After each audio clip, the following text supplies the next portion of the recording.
Governors are one of the new features to hit civilization via Rise and Fall. Governors are a special NPC that can be assigned to your own cities or, in Amani the Diplomat's case, a city-state. Governors increase loyalty per turn in each city they're in. Governor titles can be spent on either adding a new governor or granting a promotion to an existing governor. Both options come in handy depending on whether you're playing wide many cities, not necessarily well-populated at all few cities, but populous. Here's the skinny on every governor in Rise and Fall and the benefits they can offer your civilization. Victor the CastellanMilitary focused. Once established in a city, Victor is instrumental in strengthening, preserving and defending it from foreign threats. Turns to establish 3 loyalty per turn. 8 increases garrison combat strength by 5. Garrison Commander units defending within the city's territory get 5 combat strength. Requires Garrison Commander security expert. Enemy spies operate at 2 levels below normal in this city. Defense logistics. City cannot be put under siege. Requires defense logistics. Embrasure. City gains an additional ranged strike per turn. Requires security expert or embrasure air defense initiative. 25 combat strength to anti-air support units within the city's territory when defending against aircraft and ICBMs. Victor is best used in a recently conquered city or a city on the fringes of your empire.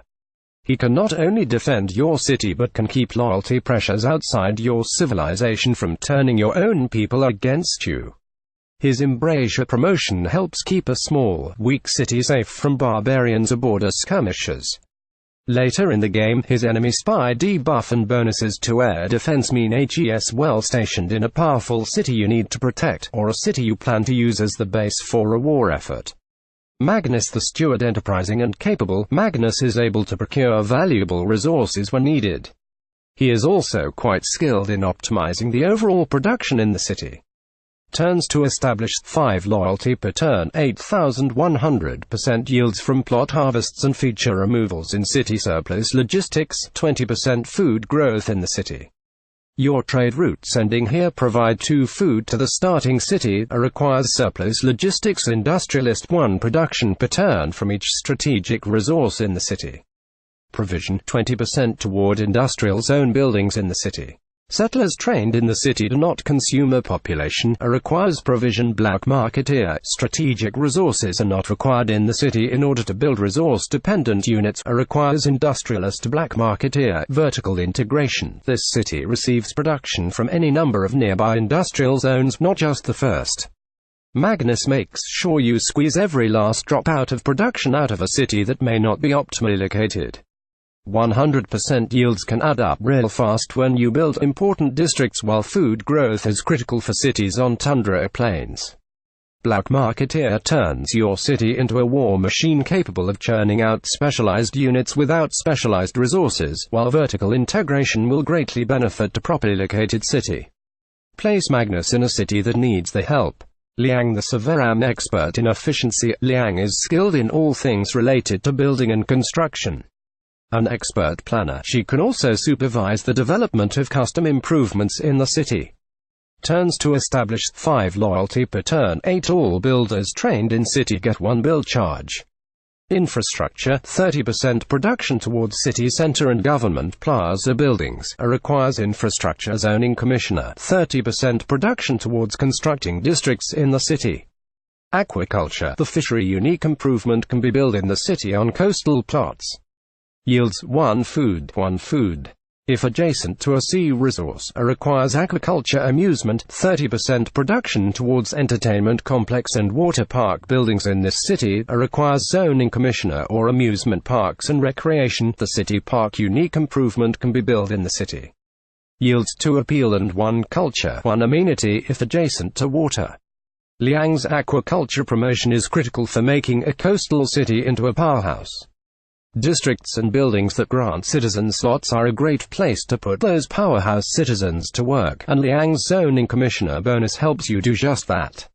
Need local happiness. Her parks and reg promotion will make sure your people have the amenities they need, with some culture for the kids, too. Amani the Diplomat skilled in gaining support for your civilization, and spreading its influence to nearby cities. Amani is the only governor that can be given foreign assignment in a city-state. Turns to establish 5 loyalty per turn. 8 can be assigned to a city-state, where she acts as 2 envoys.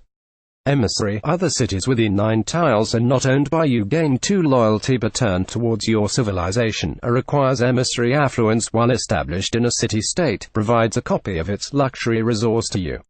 Prestige. Your other cities within 9 tiles gain 2 loyalty per turn towards your civilization. Requires prestige promoter. 4 amenities in the city. Requires affluence. A promoter puppeteer, while established in a city-state, doubles the number of envoys you have there. Amani the city flipper may be the most important governor there is. Combine emissary with loyalty, reducing spy machinations to flip border cities into your own civilizations for a bloodless win. Need to flip a border back to your side? Amani's prestige can do that. If you're in competition for city-state bonuses with another CIV, assigning Amani to a city-state is a powerful clutch move. Just remember that other CIV can do the same, since we all have access to the same governors.